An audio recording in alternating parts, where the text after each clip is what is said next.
આપ સર્વોને હેતપૂર્વક જય શ્રી સ્વામિનારાયણ। આજની સત્સંગ કથા વાર્તા નિજ મંદિર સાવરકુંડલા। આજની સત્સંગ કથા વાર્તામાં આપણે ચરિત્ર કથા અંતર્ગત શ્રીમદ સત્સંગી જીવનની કથા સાંભળશું। પ્રકરણ 4 અધ્યાય 55। 2 હે પુત્રો, પછી એ અવસરે અનેકવિધ વાજિંત્રોના ધ્વનિ કરાવવા તેમજ શ્રી કૃષ્ણ ભગવાનના પ્રાગટ્યના પદોનું ગાન કરાવવું ને શાસ્ત્રોક્ત વિધિ અનુસારે પંચામૃતથી શ્રી વાસુદેવે સહિત બાલકૃષ્ણનું પૂજન કરવું। પછી બાલકૃષ્ણને પારણામાં પધરાવી વસ્ત્રાલંકાર સમર્પણ કરવા તેમજ નાની મોટી મૂર્તિઓનું સાથે પૂજન કરવું। પછી બાલકૃષ્ણને ઝબલું, સૂંથણી તેમજ અગ્રભાગે ઊંચી ને સુવર્ણના સૂત્રથી ભરેલી ટોપી ધારણ કરાવવી। જે અંગોમાં જે વસ્ત્ર અથવા આભૂષણ ઉચિત હોય તેમજ તે અંગોમાં શોભા પ્રાપ્ત થાય તેમ તે વસ્ત્રાભૂષણ ધારણ કરાવવા। પછી કાશ્મીરી કુમકુમ, મલિયાગર ચંદન, માલતી વગેરે સુગંધીમાન પદાર્થો અને પુષ્પો અર્પણ કરવા ને ચારેય તરફ પ્રસરી રહેલા સુગંધ ભરેલા પુષ્પોથી વાસેલા તેલ તેમજ ગુલાબ જળથી ભગવાનનું મંદિર તેમજ વસ્ત્રો સુવાસિત બનાવવા। પુષ્પના હાર, તોરા તેમજ ગુચ્છો, તુલસીના કાષ્ઠની માળા, દશાંગ ધૂપ તેમજ 10થી અધિક ઘીના દીપ અર્પણ કરવા। પ્રક્ષાલન કરેલા બાજોઠ ઉપર પૂરી, દૂધપાક તેમજ ઘીમાં પકાવેલો શીરો, જલેબી વગેરે મહાનૈવેદ્ય અર્પણ કરવું ને અજમા, સૂંઠ, ધાણા, જીરું, નારિયેળ, ખસખસ, ગોળ, ઘી વગેરે પદાર્થો મિશ્ર કરીને તૈયાર કરેલી પંચાજીરીને પાત્રમાં ભરી દેવકી અને યશોદાની આગળ સ્થાપન કરવી। પછી પૂજારીએ ઘંટનાદ કરી થાળના પદોનું ગાન કરવું, મધ્યે જળપાન અર્પણ કરવું તેમજ શ્રી કૃષ્ણ પરમાત્માને નૈવેદ્ય નિવેદિત કરવું। પછી નિવેદિત કરેલા સર્વ નૈવેદ્ય પાકશાળામાં સ્થાપન કરી તત્કાળ ભોજન સ્થળની જળથી શુદ્ધિ કરવી ને પાનબીડું અર્પણ કરી પૂજકે ઋતુમાં થતા ફળો, નારિયેળ તેમજ શક્તિ અનુસારે દક્ષિણા અર્પણ કરવી અને પડદો દૂર કરી પૂજકે ઊભા રહી મંત્રનો પાઠ કરવો તેમજ વાદ્ય, તાલીનાદ તેમજ ગીત ધ્વનિ સાથે ભગવાનની મહાઆરતી ઉતારવી। ઇતર મનુષ્યોએ શ્રી કૃષ્ણ પરમાત્મા ના દર્શન કર્યા પછી સ્તુતિ, પ્રાર્થના ને નમસ્કાર કરી પૂજકે તેમને શયન કરાવવું તેમજ તેમની પવિત્ર કથાનું શ્રવણ કરવું।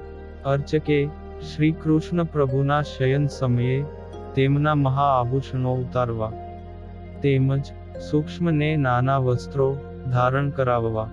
ભક્તજને રાત્રિએ પરમાત્માના ચરણામૃતનું પાન કરવું, પરંતુ પંજરી વગેરેનો પ્રસાદ રાત્રે સ્વીકારવો નહીં તેમજ ભગવાનના ગુણ સંકીર્તન કરતા જાગરણ કરવું ને પ્રાતઃકાળે સ્નાન કરી ફરીથી સંતોના શ્યામ શ્રી કૃષ્ણ પ્રભુની અંગ દેવતાએ સહિત પૂજા કરવી। પછી વિશેષ રૂપે દૂધ, ભાત તેમજ શર્કરાનું નૈવેદ્ય કરવું ને પૂજકે આરતી ઉતારીને પોતાના પ્રભુને શયન કરાવવું ને ભક્તજનોની સાથે ક્રીડા કરવી। ક્રીડા કરતા પુરુષોએ દહીં, દૂધ અને જળથી પરસ્પર એકબીજાને લેપન કરવું તથા એકબીજા ઉપર ફેંકવું ને એકબીજા ઉપર છાંટવું। આ પ્રકારે મંદિરના પ્રાંગણમાં પરસ્પર ક્રીડા કરવી। પછી સ્ત્રીઓએ હળદી, તેલ, ગોરસ, કુમકુમ તેમજ નવનીતથી પરસ્પર લેપન કરીને એકબીજા ઉપર ઉડાડી ક્રીડા કરવી। વિધવા સ્ત્રીઓ, અમંગળ તેમજ સાધુઓ નૈષ્ઠિક બ્રહ્મચારી હોવાથી તેઓએ આ ક્રીડા કરવી નહીં। પછી ક્રીડા કરતા મનુષ્યના હાથમાંથી દહીં વગેરે વસ્તુઓ કદાચિત વિધવા તેમજ સાધુ ઉપર પડે તો તેઓએ સ્નાન કરી 100 વખત અષ્ટાક્ષર મંત્રનો જપ કરવો. સાધુ તેમજ વિધવા સ્ત્રી સ્વયં ક્રીડા કરે તો ભગવાન શ્રી કૃષ્ણનું સ્મરણ કરી અહોરાત્રિ ઉપવાસ કરવો. પૂજા કરતા અર્ચકે ક્રીડાની સમાપ્તિ થતા સ્નાન કરીને પારણા કરવા.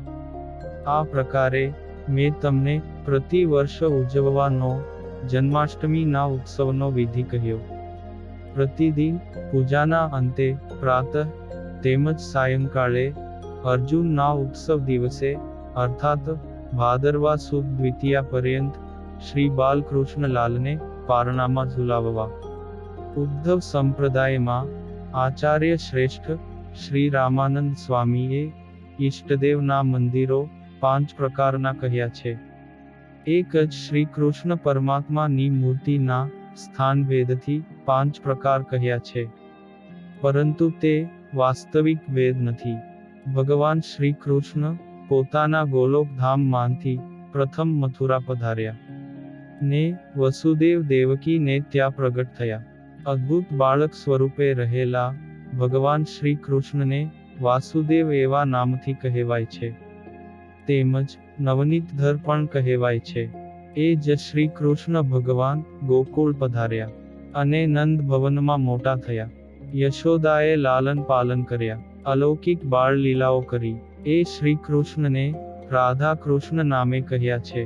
ગોપીનાથ, રાધાપતિ, વૃંદાવન વિહારી તેમજ મદન મોહન વગેરે નામોથી પણ કહ્યા છે. આ પૃથ્વી ઉપર રહેલા મંદિરોમાં શ્રી કૃષ્ણ પરમાત્માની મૂર્તિઓ રાધિકાએ સહિત તેમજ બંસી વિભૂષિત હસ્તકમળથી વિશિષ્ટ જ વર્તે છે. એ શ્રી કૃષ્ણ પરમાત્મા બળરામ સાથે વ્રજથી મથુરા પધાર્યા. તેમણે યાદવોનું પ્રિય કર્યું, તેથી રામકૃષ્ણ કહેવાય છે. મથુરાનાથ યાદવ ભૂષણ એવા નામે પણ કહેવાય છે. એ શ્રી કૃષ્ણની મૂર્તિઓ બલરામ સાથે રહેલી છે. એ જ શ્રી કૃષ્ણ પરમાત્મા દ્વારિકા પધાર્યા ને રૂક્ષ્મણી દેવીને પરણ્યા. રાજાધિરાજપણે લીલા કરતા એ શ્રી કૃષ્ણ લક્ષ્મી નારાયણ દ્વારિકાનાથ તેમજ યદુપતિ નામથી વિખ્યાત થયા. એ મંદિરોમાં શ્રી કૃષ્ણ પ્રભુની મૂર્તિઓ લક્ષ્મી દેવીએ સહિત બિરાજે છે. અર્જુનના મિત્ર બનીને દ્રૌપદીનું માન વધારતા ભગવાન શ્રી કૃષ્ણ પાંડવોનું શ્રેય કરવા માટે બહુધા તેઓની સાથે જ નિવાસ કરીને રહ્યા. તે મંદિરોમાં તેમની મૂર્તિઓ અર્જુનની સાથે રહેલી છે. તેથી એ નરનારાયણ તેમજ પાંડવપ્રિય નામથી કહેવાયા. 5 પ્રકારની મૂર્તિઓ કોઈ મંદિરોમાં ચતુર્ભુજ સ્વરૂપે તો કોઈ મંદિરોમાં દ્વિભુજ સ્વરૂપે બિરાજે છે. તો કોઈ મંદિરોમાં પાર્ષદોએ સહિત તો કોઈ મંદિરોમાં પાર્ષદોએ રહિત ને કોઈ જગ્યાએ આયુધ સહિત તો કોઈ જગ્યાએ આયુધ રહિત બિરાજે છે. આ 5 મંદિરોમાં સર્વ ઉત્સવોના પૂજા દ્રવ્યના નિવેદનનો વિધિ એક પ્રકારનો જાણવો. જ્યાં વિશેષપણે ઉત્સવો ઉજવાતા હોય તે ઉત્સવમાં જે કંઈ વિશેષ રહ્યો છે તે હું તમને જણાવીશ. તો પૂજકે એ વિશેષ મૂર્તિ પૂજાનો વિધિ જાણવો. ભગવાન શ્રી હરિ કહે છે કે, હે પુત્રો, આ પ્રકારે ઉદ્ધવ સંપ્રદાયમાં મુખ્ય જન્માષ્ટમી વગેરે ઉત્સવનો સંપૂર્ણ વિધિ અમે તમને કહ્યો. એ વિધિ અનુસારે પ્રતિદિન ઉત્સવો ઉજવવા. ઇતિ શ્રીમદ સત્સંગી જીવને નારાયણ ચરિત્રે ધર્મશાસ્ત્રે ચતુર્થ પ્રકરણે વાર્ષિક વ્રતોત્સવોના વિધિમાં જન્માષ્ટમીના ઉત્સવનો વિધિ શ્રી હરિએ નિરૂપણ કર્યો એ નામે 55મો અધ્યાય સંપૂર્ણ. અને હવે પછીની કથા વાર્તા આપણે આગળના ભાગમાં સાંભળશું. અત્યારે આપ સર્વોને ભાવથી જય શ્રી સ્વામિનારાયણ.